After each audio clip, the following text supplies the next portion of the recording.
আমরা এমনও মানুষ চাই রে যার ভেতরে আর বাইরে কোনো তফাৎ নাই রে। মানুষের ক্ষেত্রে এমন পাওয়া কঠিন হলেও এমন জিনিস আছে যা চাই, পাই এবং খাই। তারপরে বলি স্বাদে গন্ধে কোনো জুরি নাই, আর তা হচ্ছে ফলের রাজা আম। যেহেতু আজ আমরা এই আম বাগানে এসেছি, তাই আম নিয়ে একটি ইত্যাদি প্রতিবেদন। প্রকৃতির এক সুস্বাদু, সুন্দর, সুগন্ধময়, পুষ্টিমান সমৃদ্ধ ফল হচ্ছে আম। এই আম গাছ আমাদের জাতীয় বৃক্ষ, আর আমকে বলা হয় ফলের রাজা।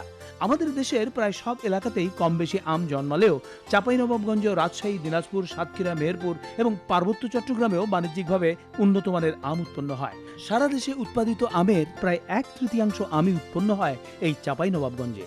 এজন্য চাঁপাইনবাবগঞ্জকে আমের রাজধানীও বলা হয়। এ জেলার বিভিন্ন স্থানে বিশাল বিশাল এলাকা জুড়ে চোখে পড়ে সব দৃষ্টিনন্দন আমের বাগান।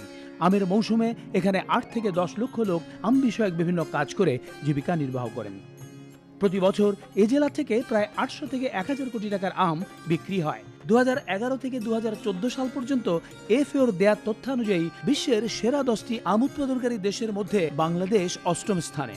তবে বাংলাদেশে কি পরিমাণ জমি এবং প্রতি বছর বাংলাদেশে কি পরিমাণ আম উৎপাদন হয় তার সঠিক তথ্য জানা গেলে বাংলাদেশের অবস্থান আরও উপরে উঠে আসতে পারে বলে মনে করেন বিজ্ঞানীরা। যে কোনো ফসলের উৎপাদনকে বোঝানোর জন্য বাংলাদেশ পরিসংখ্যান ব্যুরো BBS একটা তথ্য প্রকাশ করে। BBS 2012-তে আম উৎপাদনের এলাকা হলো 27,466 হেক্টর এবং এর উৎপাদন 8,89,176 মেট্রিক টন। কিন্তু প্রকৃতপক্ষে যদি আমরা দেখি, বাংলাদেশে এর এলাকাটাও বেশি এবং উৎপাদনও বেশি। যেমন আমরা যদি রাজশাহী এবং চাঁপাইনবাবগঞ্জের কথা ধরি, তাহলে 41,000 হেক্টর মতো জমিতে আম চাষ হয় এবং বাংলাদেশের আরও অনেক জেলাতে আম চাষ হয়। সব মিলিয়ে প্রায় 1 লক্ষ হেক্টরের মতো জমিতে আম চাষাবাদ হয়। এই তথ্যটা যদি সংশোধন করা হয় তাহলে আমরা পৃথিবীর বুকে এখন 8ম অবস্থানে আছি, আমরা আরও উপরের দিকে উঠে যাব। সেক্ষেত্রে এদেশের আম বাইরে রপ্তানির সম্ভাবনা অনেকটাই বেড়ে যাবে। আম গবেষক এবং কৃষি বিজ্ঞানীরা মনে করেন পাকা আম সংগ্রহের ব্যাপারে কখনোই নির্দিষ্ট সময়সীমা বেঁধে দেওয়া ঠিক নয়। এটা নির্দিষ্ট সময় দেওয়া ঠিক হবে না, কারণ এখানে বিভিন্ন ধরনের জাত আছে এবং বিভিন্ন ধরনের জাত এক একটা সময় পাকে। তো সুতরাং আমরা যদি টাইম বাউন্ড করে দেই তাহলে কৃষকরা লুজার হবে, ক্ষতিগ্রস্ত হবে।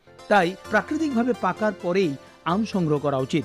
তবে আম সংগ্রহের মৌসুমে আমে বিভিন্ন ধরনের কেমিক্যাল প্রয়োগ ঠেকাতে প্রশাসনিক নজরদারি বাড়ানোর পাশাপাশি মিডিয়াতে আমের বিষয়ে সতর্ক মন্তব্য এবং সঠিক তথ্য প্রচার করা উচিত বলে মনে করেন কৃষি বিজ্ঞানীরা। নইলে আম চাষি এবং ব্যবসায়ীরা তথ্য বিভ্রান্তের শিকার হতে পারেন। মনে রাখতে হবে, আম আমাদের অত্যন্ত প্রিয় একটি ফল এবং এটি একটি অর্থকরী ফসল। কাজেই আম গাছের বৃদ্ধি এবং নিরাপদ আম উৎপাদনের জন্য সকলেরই সচেষ্ট এবং সচেতন হওয়া প্রয়োজন। এবার একটি আম সুসংবাদ, আর সুসংবাদের বিষয় হচ্ছে অমৌসুমী আম। চাঁপাইনবাবগঞ্জ আঞ্চলিক উদ্যানতত্ত্ব গবেষণা কেন্দ্রের বাগানে এই আমের উৎপত্তি। এই আমের বড় বৈশিষ্ট্য হচ্ছে এই আম শীতকালেও পাওয়া যাবে।